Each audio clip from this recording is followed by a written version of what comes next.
तो आज जा रहे हैं हम अपने घर और शाम को चित्तौड़ से हमारा रिजर्वेशन है, वहीं से हमारी ट्रेन है।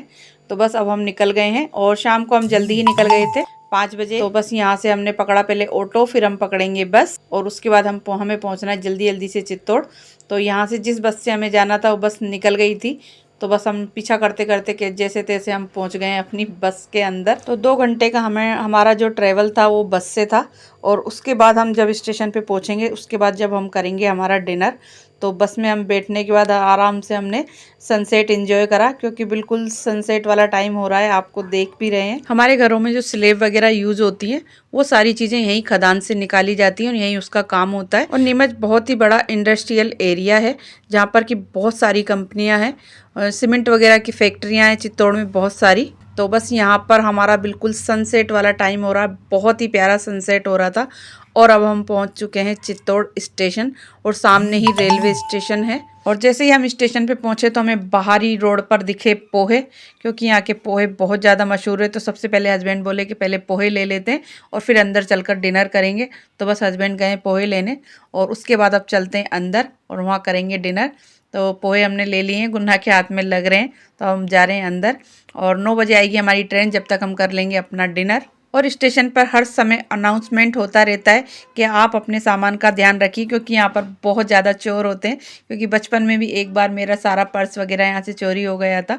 तो बस उसके बाद हम बैठ गए अब खाना खाने, बिल्कुल अपने सामान को साथ में रख कर ध्यान रखते हुए। तो आप लोगों को जैसे पता है कि प्रयागराज में हमारा कुंभ का मेला लगा हुआ है, तो उस वजह से हमें स्टेशन पर आने के बाद पता चला कि हमारे जो वेटिंग लिस्ट में था वो कंफर्म ही नहीं हुआ रिजर्वेशन, और हमें फिर बस पकड़कर आना पड़ा। और सुबह 5 बजे का टाइम हो रहा है, सनराइज हो रहा है हल्का हल्का सा, और आप देख भी सकते हैं हल्का हल्का सा रेड हो रहा है।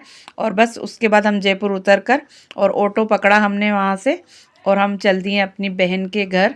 अब मेरी यहाँ पर दूसरी बहन रहती है, वहाँ पर हम जा रहे हैं। और अच्छा खासा उजाला हो गया है, क्योंकि हमने बीच में चाय नाश्ता करा था तो काफ़ी टाइम लग गया। और जयपुर में है ना बहुत ही बढ़िया ग्रीनरी है, बहुत ही प्यारा लगता है। जहाँ भी नज़र जाएगी ना आपको बहुत ही एक अलग टाइप का मिलेगा। और आज है 25 जनवरी और कल की प्रिपरेशन चल रही है 26 जनवरी की। तो जगह जगह पर झंडे वगैरह लगे हुए हैं, बहुत ही प्यारा लग रहा था देखकर। और बस इतने ज़्यादा हम टायर्ड हो चुके हैं ना कि मन कर रहा था कि जल्दी से जल्दी घर पहुंच जाएं, क्योंकि कल शाम से चलते चलते मतलब 11 बज चुकी है और 12 बजे जाकर हम घर पहुंचे थे। तो बस ऐसा लग रहा था ना कि जल्दी से घर आ जाए, क्योंकि बहुत ही ज़्यादा थकान हो रही थी और सिर में भी दर्द होने लगा था पूरी रात जब हम बस में चलते चलते निकल गई थी। फाइनली हम पहुंच चुके हैं अपनी बहन के घर, और मैं तो अंदर लेटी हुई थी। बच्चे आपको पता है कि थकते ही नहीं है, उनको थकावट से कोई मतलब नहीं है।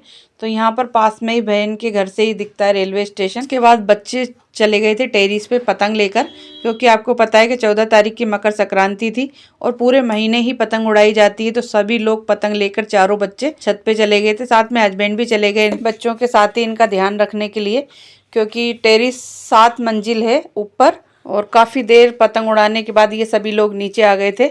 और आज ही हमको शाम को रात वाली गाड़ी, उस गाड़ी से तो हमें रिजर्वेशन नहीं मिला, तो हम जाएंगे बस से। तो नीचे आने के बाद चारों बच्चे चले गए थे, क्योंकि बहन के घर के पास में ही है एक गेम सेंटर। तो कृष्णा और जो बहन का लड़का है वो तो चले गए थे वहाँ, और ये दोनों चली गई थी मॉल में, इनको कोई चीज़ लेनी थी। और सिर्फ 2-3 घंटे का हमारे पास टाइम था और रात को हमें 9 बजे निकलना था। तो हम लोग निकल गए हैं अपने घर के लिए। कल 26 जनवरी होने के कारण दिल्ली में सारी जो रोड्स हैं वो सारी बंद मिली हमें ज़्यादातर, और जाने में बहुत ही ज़्यादा दिक्कत हुई। अब वो हम पहुँच चुके हैं बुलंदशहर। Thanks for watching.